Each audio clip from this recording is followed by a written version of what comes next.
వినాయక నిమజ్జనంపై హైకోర్టులో పిటిషన్ దాఖలైంది. హుస్సేన్ సాగర్లో నిమజ్జనం చేయొద్దనే గతంలో హైకోర్టు ఇచ్చిన ఆదేశాలను అమలు చేయాలని కోరుతూ ఈ పిటిషన్ దాఖలైంది. అయితే ఇందులో హైడ్రాను కూడా ప్రతివాదిగా చేర్చాలని పిటిషనర్ తన పిటిషన్లో పేర్కొన్నారు. హుస్సేన్ సాగర్ పరిరక్షణ హైడ్రా బాధ్యత కాబట్టి ప్రతివాదిగా చేర్చాలని పిటిషనర్ కోరారు. పిటిషన్ మరో బెంచ్కు బదిలీ చేసి చీఫ్ జస్టిస్ బెంచ్కి బదిలీ అయింది. ఈ పిటిషన్పై రేపు జస్టిస్ వినోద్ కుమార్ బెంచ్ విచారణ జరుపుతోంది.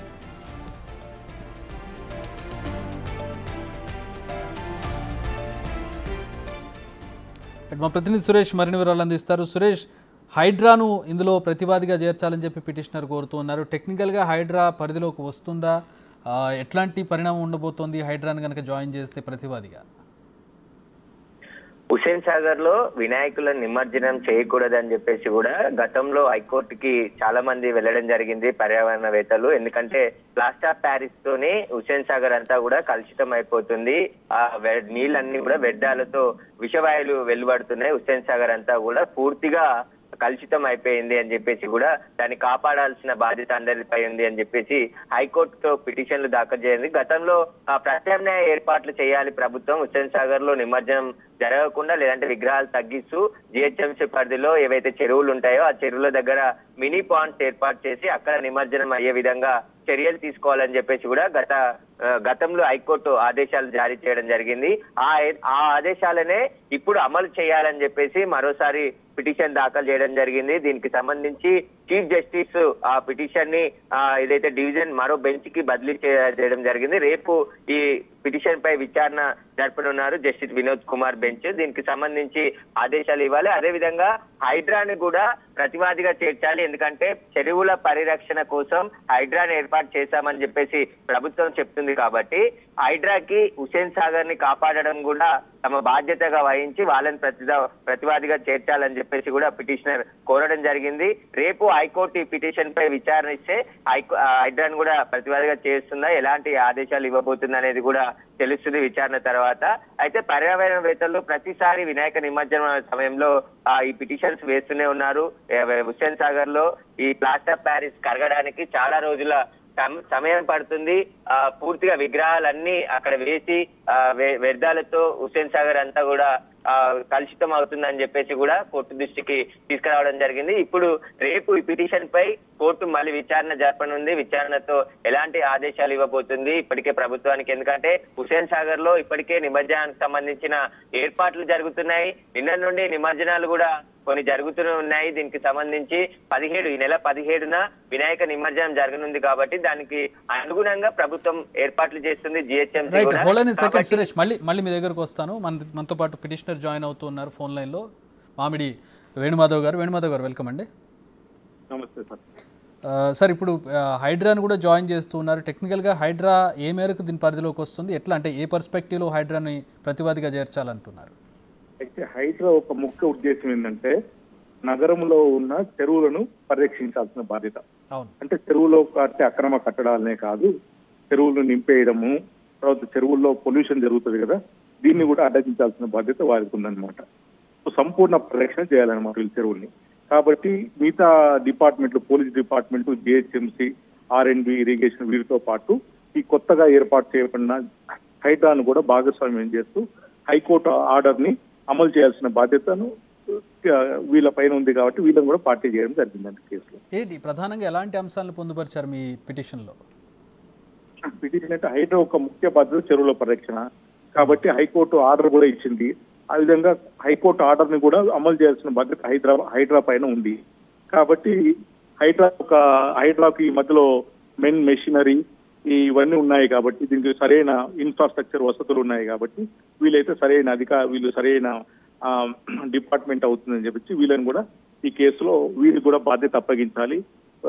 నగరంలోని చెరువుల పరిరక్షణ ఒక హుస్సేన్ సాగరే కాదు, ఈ హైకోర్టు ఆర్డర్ 2021 ఎంఎస్ రామచంద్రరావు వినోద్ కుమార్ ఇచ్చిన ఆర్డర్ ఏంటంటే ఒక నగరంలోని చెరువులను పొల్యూషన్ బారిన పడకుండా, పిఓపి విగ్రహాలు వేయకుండా, పొల్యూషన్ కాకుండా కాపాడాలని చెప్పి వాళ్ళు ఇచ్చారు. సో ఈ యొక్క హైడ్రా పైన నగరంలో ఉన్న చెరువులు కాపాడాల్సిన బాధ్యత ఉంది కాబట్టి వారిని కూడా ఈ కేసులో ప్రతివాదులుగా చేశాం సార్. రైట్. ఇప్పుడు అంటే ప్రతి ఏడాది మీరు పిటిషన్ వేస్తూ ఉన్నారు, కానీ హుస్సేన్ సాగర్ విషయంలో అది అమలు అవ్వడం లేదు కదా? పాలకుల చిత్తశుద్ధి లేదు. ఏమవుతుందంటే కొంత మతతత్వవాదులకు ఈ హైకోర్టు ఆర్డర్ను ఉల్లంఘించి కూడా ఈ ప్రభుత్వాలు వాళ్ళతో చేయగలుగుతా ఉన్నాయి. యాక్చువల్లీ వినాయకుడు అనేది ఏంటంటే పర్యావరణం పరీక్షించాల్సిన ఏకైక దేవుడు హిందూ మతంలో. సో అయిన పేరు మీద పొల్యూషన్ అనేది జరుగుతూ ఉంది. సో ఇది చాలా విచారించాల్సిన విషయము.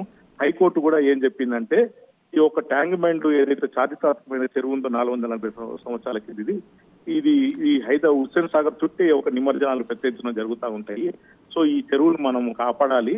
ఇంకోటి ఈ 2021లో ఇచ్చిన ఆర్డర్ ఏంటంటే ఈ ట్యాంక్ బండ్ అనేది ఏదైతే 2.5 కిలోమీటర్ల పొడవు ఉందో ఇది 440 ఏళ్ల కింద కట్టారనమాట. అది మట్టితో కట్టిన ట్యాంక్ బండ్. అయితే గత 40 సంవత్సరాల నుంచి ప్లాస్టర్ ఆఫ్ ప్యారిస్ విగ్రహాలు, తర్వాత కెమికల్స్ ఇవన్నీ వేయడం వల్ల ఆ ఒక ట్యాంక్ బండ్ ఏదైతే ఉందో అది 60 ఫీట్ల పైన లోతు ఉంటుంది అనమాట. సో అక్కడ వేసిన విగ్రహాలను ఇంతవరకు తీయడం జరగలేదు. కారణం ఏంటంటే చాలా లోతు ఉంది, అంత పెద్ద మిషనరీ మన దగ్గర లేదు. కాబట్టి ఆ బండు ఈ బరువంతా అయిపోయి కెమికల్ యాక్షన్ వల్ల ఆ మట్టి కట్ట చాలా వీక్ అయిపోయింది అనమాట. ఇది ఏ క్షణాన్ని కొట్టుకుపోవచ్చు అని చెప్పి జిహెచ్ఎంసీ నివేదికలు ఉన్నాయన్నమాట. సో దీన్ని ఉద్దేశంలో పెట్టుకొని హైకోర్టు 2021లో ఈ ట్యాంక్ బండ్ నుంచి ఎటువంటి విగ్రహాలు నిమజ్జనం చేయకూడదని చెప్పి ఆర్డర్ ఇచ్చారు. కానీ 22-23లో ఈ అప్పుడు అధికారంలో ఉన్న పార్టీలు కొన్ని మతవాదులతో కుమ్మక్క అయిపోయి ఈ ఆర్డర్ను ఉల్లంఘించడం జరిగింది. సో దీనిపైన నేను హైకోర్టులో సుమోటో కంటెంప్ట్ కేసు కూడా తీసుకోవాలని చెప్పి నేను కోరడం జరిగింది. ఆ పిటిషన్ ఈ రోజు విచారణకు వచ్చినప్పుడు చీఫ్ జస్టిస్ గారు ఏమన్నారంటే ఈ యొక్క జస్టిస్ ఎంఎస్ రామచంద్రరావు గారు, జస్టిస్ టి వినోద్ కుమార్ ఇచ్చిన ఆర్డర్ కాబట్టి ఈ కేసు వారి ముందుకు వెళ్తే బాగుంటుంది, వారైతే ప్రాపర్ గా డీల్ చేసి ఈ కేసులో న్యాయం చేయగలుగుతారు అని చెప్పి భావించి ఈ కేసును రేపు వినోద్ కుమార్ గారి బెంచ్ ముందు రావాలని చెప్పి ఒక క్లారిటీ సార్ వేణుమాధవ్ గారు, ఒక క్లారిటీ అంటే ప్లాస్టర్ ఆఫ్ ప్యారిస్ విగ్రహాలను నిమజ్జనం చేయకూడదనా, లేకపోతే అంటే ఒకవేళ మట్టి విగ్రహాలు అయితే నిమజ్జనం చేయొచ్చా, లేదంటే వేటిని కూడా ఇక్కడ నిమజ్జనం చేయకూడదని మీ పిటిషన్లో ఏంటి మెయిన్ గా? CPCB central pollution control board వారు 2020లో నిమజ్జనాల పైన ఒక నివేదిక ఇచ్చారన్నమాట. ఆ నివేదికలో వాళ్ళు ఏం చెప్పారంటే చెరువుల్లో, తర్వాత నదులలో, తర్వాత సముద్రాలలో ఎటువంటి విగ్రహాలు వేసి నిమజ్జనం చేయకూడదు అని చెప్పి వాళ్ళు ఆర్డర్ ఇచ్చారన్నమాట. అయితే ఈ ఆర్డర్ ని బేస్ చేసుకొని మనకు ఏం చెప్పారంటే సిపిసిబి వాళ్ళు వీటిలలో వేయకూడదు, ఒకవేళ నిమజ్జనం చేయాలనుకుంటే వాటికి 50 మీటర్ల దూరంలో ఆర్టిఫిషియల్ పాండ్స్ గుంతలు తవ్వి దాంట్లో ప్లాస్టిక్ కాగితాలు పెట్టి నీళ్లు వేసి దాంట్లో విగ్రహాలు వేసి నిమజ్జనం చేసుకోవచ్చు అని చెప్పారు, సెంటిమెంట్లు పరీక్షించడం కోసం అని చెప్పి. అయితే ఆ విధంగా చేయట్లేదు అన్నమాట. అయితే మన హైకోర్టు ఏం చేసింది, ఇంకా కొంచెం లిబరల్ వ్యూలో పోయి భక్తుల మనోభావాలు దెబ్బతినకుండా ఉండడం కోసము ఒకటేసారి ఇటువంటి రిస్ట్రిక్షన్స్ పెడితే బాగుండదు అనే ఉద్దేశంతో ఏం చేసిందంటే ఎకో ఫ్రెండ్లీ పర్యావరణ పరిరక్షణ విగ్రహాలను ఏదైతే మట్టితో చేసినాయి వీటిని మాత్రమే హుస్సేన్ సాగర్ లో వేయాలి, పిఓపి అటువంటి వేయకూడదు, పిఓపి విగ్రహాలను బ్యాన్ చేయాలి అని చెప్పి హైకోర్టు చెప్పింది. అయితే దీనికి ఏం చెప్పారంటే మార్చి 30 2022 కల్లా రాష్ట్ర ప్రభుత్వము పిఓపి విగ్రహాలను నిషేధిస్తున్నట్టు ఒక ఉత్తర్వులు ఇవ్వమని చెప్పారు. కానీ ప్రభుత్వం దీనిపైన ఇంతవరకు ఎటువంటి నిషేధాజ్ఞలు ఇవ్వలేదు. దానివల్ల ఏమవుతుందంటే ఈ పిఓపి విగ్రహాల అమ్మకము, తర్వాత నిమజ్జనం కూడా జరుగుతూ ఉంది. పిఓపి చాలా ప్రమాదకరం. ఈ ఏడాది కూడా అదే పరిస్థితి కదా సార్. ఈ ఏడాది కూడా గతంలో కంటే భిన్నంగా ఏం లేదుగా. ఇప్పుడు పిఓపి ప్రొడక్షన్ జరిగింది, కొన్నారు. బడా గణేష్ కానివ్వండి, చాలా మెయిన్ పెద్ద పెద్ద గణపతులు హుస్సేన్ సాగర్ లో నిమజ్జనం అయ్యే గణపతులన్నీ కూడా పిఓపిలే కదా, ఎక్కడో 1-2. అవును, మీరు అన్నది కరెక్టే, వాస్తవమే సార్. అయితే ప్రభుత్వము వీటిపైన ప్రచారం చేయాలి. అయితే ఇప్పుడు ప్రభుత్వం అంటే లా ఎన్ఫోర్సింగ్ ఏజెన్సీ, చట్టాన్ని అమలు చేయాల్సిన బాధ్యత ప్రభుత్వం పైన. కోర్టు ఆర్డర్ కూడా చట్టం కిందని, సిపిసిబి గైడ్ లైన్స్ కూడా చట్టం కిందని. మరి ప్రభుత్వం వీటిని అమలు చేయట్లేదు. ఈ సంవత్సరం కూడా ఉల్లంఘించడానికి ప్రయత్నం చేస్తుంది. అయితే ప్రతి సంవత్సరం వినాయక నిమజ్జనం ముందు ఒక ప్రిపరేటరీ మీటింగ్ అని చెప్పి హైదరాబాద్ సంబంధించిన మంత్రి గారు పెడతారనమాట. అయితే ఈ సంవత్సరం కూడా ఈ హైదరాబాద్ పోర్ట్ఫోలియో మినిస్టర్ పొన్నం ప్రభాకర్ గారు, శ్రీధర్ గారు వీరు ఒక అధికారుల సమావేశంలో మీటింగ్ పెట్టి ఏమన్నారంటే హుస్సేన్ సాగర్ చుట్టూ 33 క్రేన్లను పెడతాము నిమజ్జనం కోసం అని చెప్పారనమాట. అని 33 క్రేన్లు పెట్టాలని అధికారులకు ఆదేశాలు ఇచ్చారు. ఈ 33 క్రేన్లు అంటే గత సంవత్సరం ఏం చేశారు, 17 క్రేన్లు ట్యాంక్ బండ్ పైన పెట్టి నిమజ్జనం కానిచ్చేశారు, హైకోర్టు ఆర్డర్ ఉల్లంఘించి. సో ఈ సంవత్సరం కూడా ఈ విధంగా జరుగుతూ ఉంది. సో మంత్రి ఆర్డర్లు హైకోర్టు ఉత్తర్వులకు భిన్నంగా ఉన్నాయి. కాబట్టి వీరి దగ్గర నుంచి ఒక సమాధానం అడిగి దీనిపైన చర్యలు తీసుకోవాలని ఒక పిటిషన్ కూడా. సార్ మీరు కూడా నిమజ్జనం రోజు కాకుండా కాస్త ముందుగా పిటిషన్ వేసి కొంచెం ఫోర్స్ఫుల్గా కొంచెం ముందుగా వాళ్ళని అలర్ట్ చేసుంటే ఈ పరిస్థితికి కొంచెం భిన్నంగా ఉండేదేమో. సార్ మనం ఒక 6 నెలల ముందు మెన్షన్ చేస్తే ఇంకా చాలా టైం ఉంది కదా, తర్వాత చూద్దాంలే అంటారు. మనం ఒక నెల రోజుల ముందు వేసి అడిగామనుకోండి, మీరు చాలా లేట్ గా వచ్చారంటా ఉంటారు. సో ఈ మనం జడ్జెస్ మెంటాలిటీ దాన్ని మనం ప్రశ్నించకూడదు. సో సార్ వాళ్ళు అనేది అంటా ఉంటారు కానీ ఇంకా స్టిల్ యాంపుల్ చాలా టైం ఉంది దీనిపైన ఆర్డర్లు పాస్ చేయడానికి. నిమజ్జనం 17వ తారీఖు. నేను గత 10 చాలా వి అప్రిషియేట్ యూ సార్. అంటే యాక్చువల్గా మీరు అంటే ఎవరికి పట్టినటువంటి విషయాలు ఇవన్నీ, కానీ చాలా కీలకమైన విషయాలు.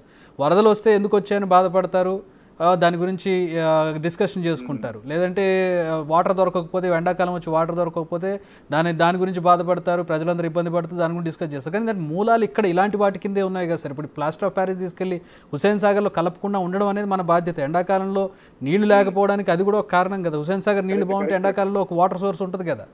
అవును, ఆ చుట్టుపక్కల ప్రాంతాలన్నీ కలుషితం అవుతున్నాయి హుస్సేన్ సాగర్ నీటి వల్ల. అవును, అది చాలా పెద్ద ప్రమాదకరమైన విషయం. ఖచ్చితంగా. సో చూద్దాం సార్, అంటే అట్లీస్ట్ హోప్ఫుల్లీ ఈ ఇయర్ అయినా కొంచెం రెస్పాన్సిబుల్గా చేస్తారని అనుకుంది. ఎందుకంటే అఫ్కోర్స్ ఉన్నది మీ ఇప్పుడు టైం కూడా చాలా తక్కువ టైం ఉంది. అంటే ఆల్రెడీ వినాయక చవితి వచ్చేసి నిమజ్జనానికి వారం రోజుల పైన ఉంది, అంతే. ఒక 9 రోజులు టైం ఉంటుంది, 11 రోజులు టైం ఉంటుంది. సో ఇప్పుడు దీని మీద ఎట్లాంటి యాక్షన్ తీసుకుంటారో చూద్దాం. ఎట్లాంటి చట్టాన్ని, ఎట్లాంటి ఉత్తర్వులు ఇస్తారా, ఉత్తర్వులను ప్రభుత్వం ఏ మేరకు అమలు చేయగలుగుతుంది. ఎందుకంటే చాలా సున్నితమైన విషయం. ఒక పక్కనేమో మనోభావాలు అంటారు, మరో పక్కనేమో ప్రకృతి ఇబ్బంది పడకూడదు, వాటర్ కాలుష్యం కాకూడదు, ఇట్లాంటి ఇబ్బందులు ఉన్నాయి. సో రెండింటిని బ్యాలెన్స్ చేసుకుంటూ ఎట్లా అమలు చేస్తారు, ఎట్లాంటి ఉత్తర్వులు వస్తాయో వేచి చూద్దాం సార్. హోప్ఫుల్లీ ప్రకృతికి హాని చేయనటువంటి ఒక నిర్ణయం బయటకు వస్తుందని కోరుకుందాం. Thanks for joining with us Venumadhav గారు. సో అది మొత్తంగా ఇప్పుడు ఈసారి కూడా పరిస్థితి ఏం భిన్నంగా ఉండే అవకాశం ఏం కనపడడం లేదు. ఎందుకంటే చాలా తక్కువ టైం ఉంది. ఇప్పుడు ఆల్రెడీ ప్లాస్టర్ ఆఫ్ ప్యారిస్కి సంబంధించినటువంటి విగ్రహాలు తయారైపోయాయి, వాటికి పూజలు కూడా జరుగుతూ ఉన్నాయి. ఇక నిమజ్జనం ఒకటే మిగిలింది. సో నిమజ్జనం అనేది ఎక్కడో చోట జరగాలి కాబట్టి ప్రస్తుతానికి ఈ ఏడాది కూడా కానిచ్చేద్దామంటారా, లేదంటే ఖచ్చితంగా చేయకూడదు హుస్సేన్ సాగర్లో అని ఏమన్నా ఉత్తర్వులు వస్తాయో చూడాలి.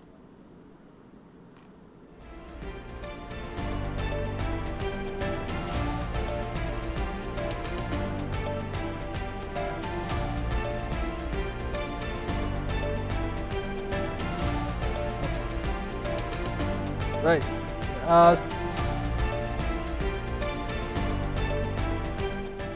అలాగే మా ప్రతినిధి సురేష్ లైన్లో ఉన్నారు. సురేష్, ప్రస్తుతం చూస్తున్నాం అంటే ఈ ఏడాది కూడా మనకి చాలా తక్కువ టైం ఉంది. ఆయన పిటిషన్ వేసినటువంటి టైం కూడా చాలా పీక్ టైం. సో ఏంటి, ఎట్లాంటి అంశాలు చర్చకు రాబోతున్నాయి, ఎప్పుడు విచారణ జరగబోతుంది, ఎప్పుడు ఉత్తర్వులు వచ్చే అవకాశం కనపడుతుంది దీనికి సంబంధించి? ఇచ్చిన ఆదేశాలనే అమలు చేసే విధంగా ప్రభుత్వం నిర్ణయం తీసుకోవాలని చెప్పేసి మళ్ళీ ఆదేశాలు ఇవ్వాలని హైకోర్టును ఆశ్రయించాడు. కాబట్టి రేపు ఈ పిటిషన్ కి సంబంధించి విచారణ జరగబోతుంది.